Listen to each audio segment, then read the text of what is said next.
So the big banks are at it again, reporting huge profits, even bigger than last year. So is that good for the UK economy, or is it bad? Well, in this video, we're going to find out. Welcome to Bonkers Economics. This is where we explore the UK's broken economy using images I've created that paint a picture of what's going wrong. And this one's called the £24 billion question, and it's all about bank profits. Before we get into that, I just want to say something about taxing the rich, because that's obviously a related subject. If you've watched Gary Stevenson, Gary's Economics, you'll know that his campaigning message is tax wealth, not work. And when he talks about taxing the rich, he's not talking about taxing well-paid doctors or successful businessmen even, or footballers or people like that. He's not talking about people who are earning good money through applying their skill set in a productive way. He's talking about people who are using their money to extract even more money from the economy, which means there's less and less money available for people who want to use it productively. And to be clear, I'm not here to disagree with Gary. He's absolutely right. We do need to tax wealth, not work. We do need to tax that money that's being accumulated and getting stuck at the top of the system, so to speak. But what worries me is that taxing it may not be enough, because the system is constructed in such a way that money flows consistently from the working and the middle class into the hands of these super wealthy investors. And taxing it a little bit, taking a sort of modest wealth tax out of it, is probably not going to solve the problem of that sort of gravy train, sort of conveyor belt of wealth heading up towards the already wealthy. We probably need to go a bit further. We probably need to change the system in some way so that the wealth doesn't find its way so rapidly into the hands of the rich in the first place. Because after all, taxing the rich is actually very hard to do. It's not simple. The capital is very mobile. It finds its way around the world. It gets lost in all sorts of places. It's very hard to get your hands on. But the system, the economic system, can be changed. It's much easier to change the levers of the system, so to speak, so the wealth doesn't get there in the first place. After all, the economic system is designed by political decision makers. What we're living with now is a system that was designed in many ways by the economic policies of the 1980s. And those policies can change, those decisions can change, and that can produce a different set of outcomes. And if we're talking about redesigning the economic system, if we're talking about changing the way that money flows through the system, then looking at bank profits or the way the banks work is probably a pretty good place to start. So to kick off that conversation, there's one key point we need to get a grip on. Traditionally, the economy is divided up into two categories, so that's production and services. And production is everything that is done which produces something real. So manufacturing, agriculture, construction, energy production, things like that. Things where we can say at the end of it, we've got something that we didn't have before in a sort of tangible way. And then services is pretty much everything else. And that includes a whole range of things from banking and insurance, health and education, legal services, accountancy, hotels, restaurants, film and television, a great swathe of things, hairdressing, where in a sense what is being offered is a service rather than an actual product. But I'm not sure that's a very useful way of thinking about the economy. It feels a bit out of date, it doesn't really make sense anymore, because a much more useful distinction here would not be between production and services, but between production and extraction. Things that add something new and things that merely extract wealth from other things that are going on. And when we look at that, we can see, for example, that construction and manufacturing, and they continue to be productive activities, haircuts are productive activities, hotels and restaurants, education, healthcare, all those sort of things are productive activities. Film and television, that's not a service, that's a productive activity. And then on the other side, there's a whole range of things like rental payments and banking and insurance and stuff like that. And these activities don't actually produce anything. What they do is they extract wealth and they transfer wealth from the actual producers into the hands of people who've got money, into the hands effectively of the already rich. So that distinction allows us to see what's useful in the economy and what might be simply extracting wealth from the economy. And we look at it like that, then this whole question around the banks comes into a very different sort of perspective. So to give an example of this, if you had a spare £100 kicking around, £100 you were planning to spend on something, would you rather spend that on more food, or better food at least, better quality food? Or would you rather spend that on higher interest payments to the bank for your credit card loan or for your bank loan or for your mortgage or something like that? Would you rather give it to the bank in higher interest, or would you rather spend it on food? Well, it feels like a bit of a silly question. It feels like the answer is fairly obvious. But actually, from a government perspective, from an accounting perspective, it's not a silly question. It's an irrelevant question. Because from the government's point of view, from the accounting point of view, they're both the same. Either way, you're spending money and you're creating economic activity. So you could be creating economic activity in the food sector by buying food, or you could be creating bigger bank profits, bigger economic activity in the banks by giving them more of your money in the form of interest. In both cases, it's economic activity. In both cases, it's counted in GDP. And in both cases, the government thinks it's good. It's a good economic outcome because you're spending money. So it might make no difference to the government, but obviously it makes a huge difference to you and me. So far as we're concerned, spending money on food is a much better outcome than spending money on higher interest rates. And that's what really emphasizes this distinction between production and extraction, because on the one hand, we're buying a produced item, something which is going to add quality to our lives. And on the other hand, money is coming ultimately from us in terms of a lower quality of life that we could experience because we can't buy something that we really want. So that's why this distinction between extraction and production is really, really important. And that's not to say that the banks, although they are extractive, that's not to say they're completely useless. Obviously, there are some services that they provide which we do have a use for, we do have a need for. The point is not that. The point is, do we want as much as possible of banking, or do we want as much as possible of high-quality food in our lives? And again, I think the answer is fairly obvious. But if we don't have any sort of system that can make that distinction, money is going to increasingly flow away from the useful activities in the economy and become extracted into the hands of wealthy investors, which is how the banks operate. And starting with bank profits, well, that's definitely a place to go because that tells us a lot about what's going wrong and how things could be different. So let's talk about the image. As I say, it's called the £24 billion question. And what it shows is the amount of money that the big banks paid to their shareholders in 2023. And that is indeed £24 billion. And that you can see in the big blue circle around the outside, if you can imagine that without any of the big white spots. In other words, the whole thing is solid blue. That's £24 billion. Now, they paid that in two ways. They paid it, first of all, through regular dividends. That's a return on the capital invested in principle. And that was about 13 billion. And then they paid the rest of it in another way. They paid it through a thing called a share buyback. Now, what happens there is that the company has got so much money, it just doesn't know what to do with it. And rather than pay it as dividends, it comes up with another scheme, which is to go into the market, go into the stock market and buy back its own shares. And when it's got fewer shares, as a consequence, the company has fewer shares, then the remaining shareholders, their shares are more valuable.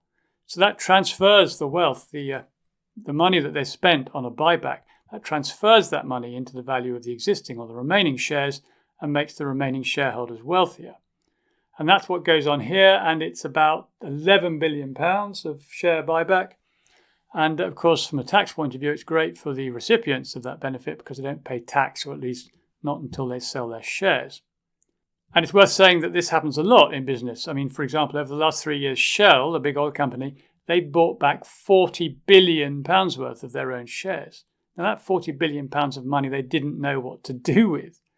Well, you'd have thought the government could have had a few ideas. The government probably isn't taxing Shell heavily enough if it's got £40 billion of money it doesn't know what to do with. £40 million would be a transformative sum of money in terms of building hospitals, schools, and things like that. So anyway, that's a total of 24 billion. That's the money that these big banks paid to their shareholders. And what we're asking is, well, what could we have done with that money that might have been more useful in a social way? And I know what you might be thinking before we go on with this. You might be thinking, well, hang on a minute, who's losing out here? Because aren't these dividends, aren't they going into our pension pots? Aren't the UK pension funds benefiting from these huge profits? And if the government were to tax them more, for example, then wouldn't that be coming out of our pockets? Well, it would be great to think so, but I'm afraid it's not the case. About 2% of the UK stock market is held by UK pension funds.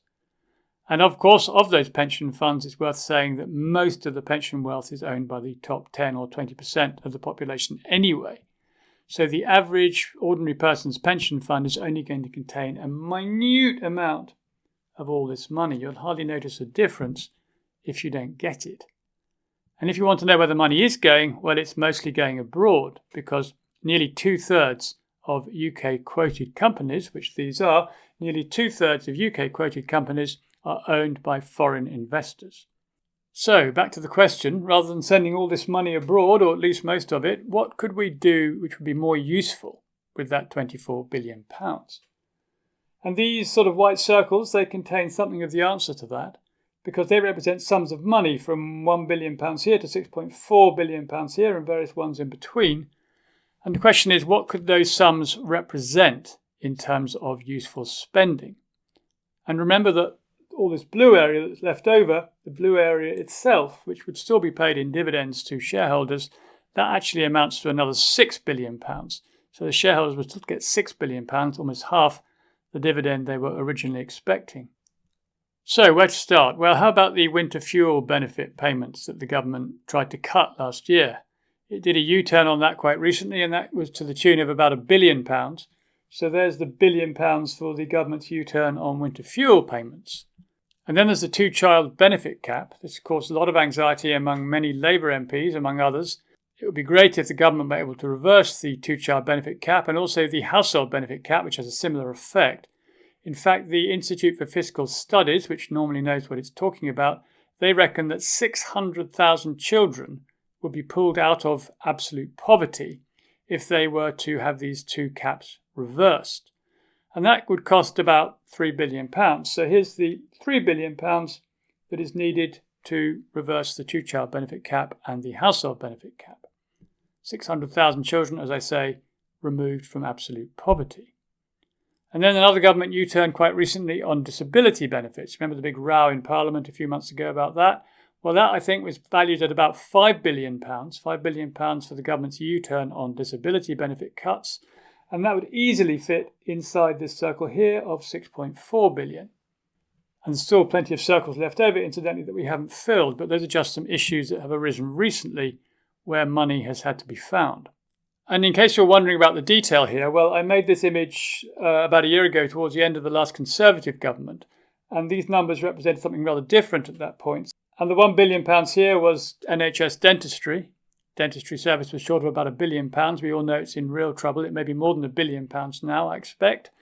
And then we had this figure here, which is 1.3 billion, which was enough to fix the potholes in our roads, or would be if we spent it every year for 10 years anyway. And then up from that, we've got £2.2 billion, I think, which is the shortage in the school capital budget for keeping the rain out of schools and that sort of thing. And then £3 billion is enough to finance free school meals for all children. And then this is £4 billion, which would be enough to fix the local authority funding crisis, or it would have been about a year ago. That's the situation which we know where lots of local authorities are going bust. Well, that £4 billion would have sorted that out. And then, as I say, £6.4 billion here.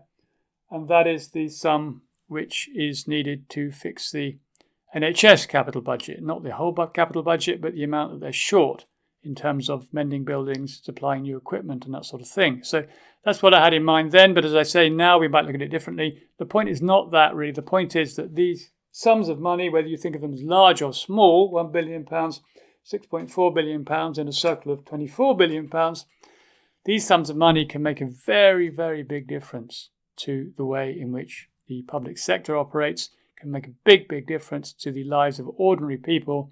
It can put food into the tummies of children who haven't got enough to eat. It's as simple as that. So, looked at from a social point of view, if we have to choose between giving an extra, say, £3 billion to mostly foreign shareholders or lifting 600,000 children out of absolute poverty, which basically means putting food into the tummies of starving children, then what do we choose? Because we do actually have a choice. These are political decisions, and taxing the banks more heavily does seem like a pretty good political win. After all, they don't make these profits because they're doing something particularly difficult, or they're particularly clever, or it's even particularly useful. They make these profits because that's the way the system is designed.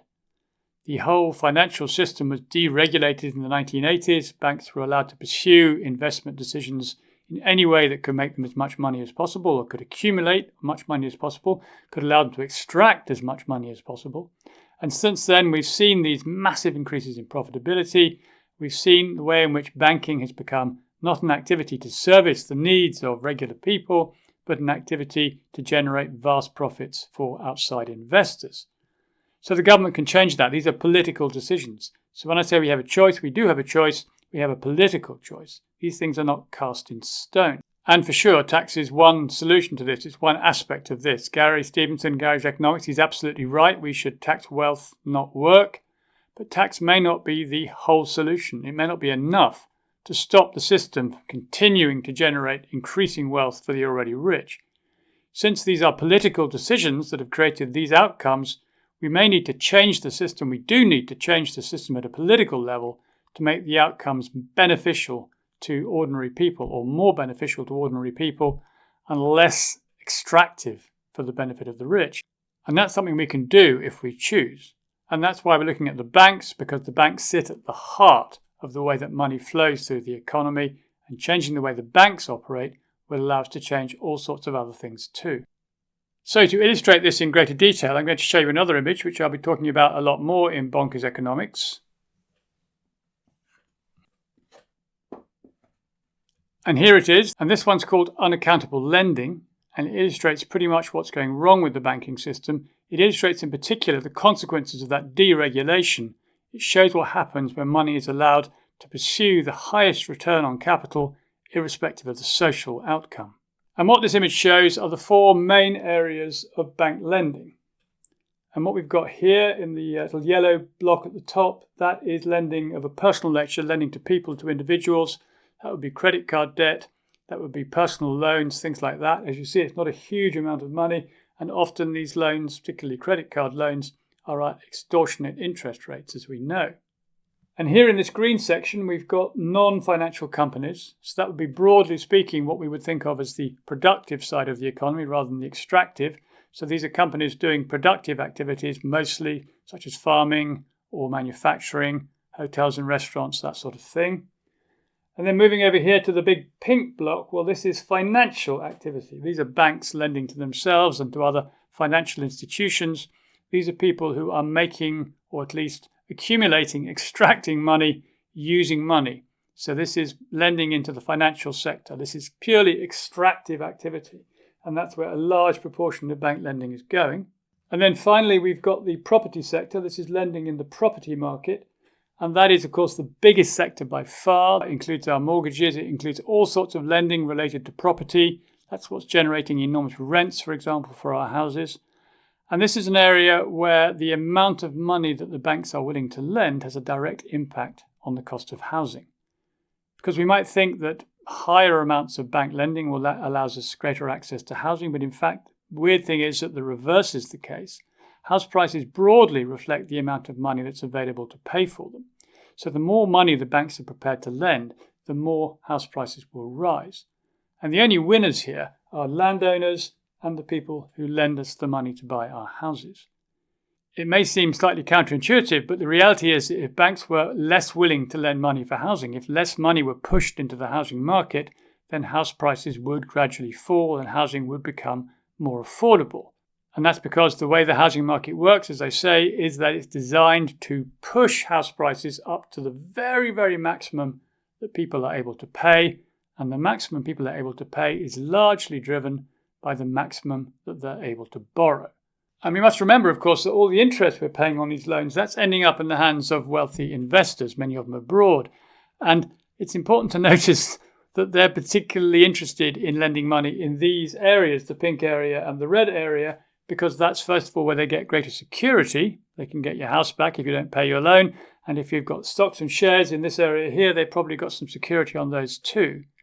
But the other reason they like to lend money in these areas, the other reason why they're keen to lend money in these areas, is because they also own assets. They own stocks and shares. They own property.